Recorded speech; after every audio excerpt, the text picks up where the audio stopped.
Maintenance is the key to keep all of our stuff working good on a regular basis, and I am no different than everybody else where sometimes I let things go for way longer than they should. So let's go ahead and give this Keurig a little love. We love coffee in this house. Now, getting these things cleaned and descaled is relatively easy. So when Active sent me the coffee maker cleaner, I was super excited. They ended up giving me 24 tablets, which lets you do it for 1 year, which is every 2 weeks. And the process is really simple. It doesn't matter whether you have like a Keurig or the drip style. If you have the espresso machine, they do have a different cleaner for that. I'm going to use the Keurig if in my example, but this is really simple too. So we're going to pop in a tab inside a full reservoir. If you're doing this, you're going to do the same.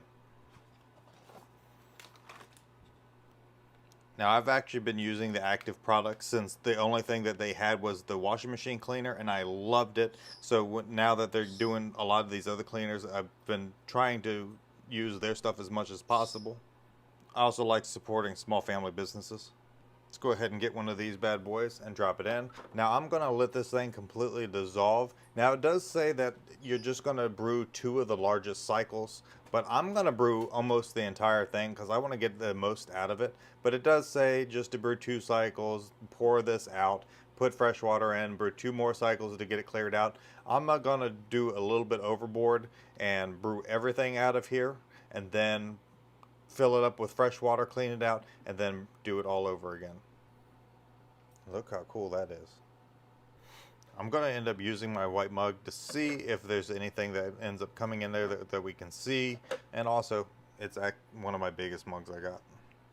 And while that's dissolving, if you're doing the same thing, you fill it up, throw your tab in, run through a regular brew cycle, then rinse out your pot, clean this out, rinse it out, put it with full water again, and then brew another full cycle, clean it out again, and then it's ready to go. I just recently ended up using this to clean this one, so I'm not going to clean it with it right now, but I like these tabs that you're able to just be able to store the tabs and get 24 uses versus just a couple uses out of this big bottle. These are way more convenient. Now I assume some of this brownness is the remnants from inside of the basket where maybe some coffee just kind of sits.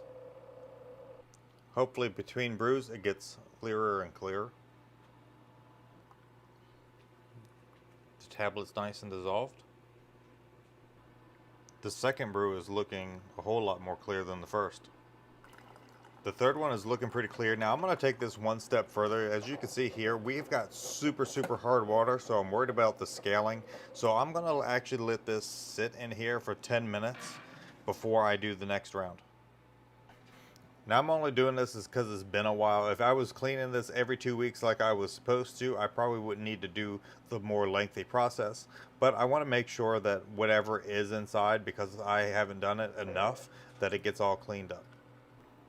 So here is the 4th run. Looks like we've got enough to make one more run.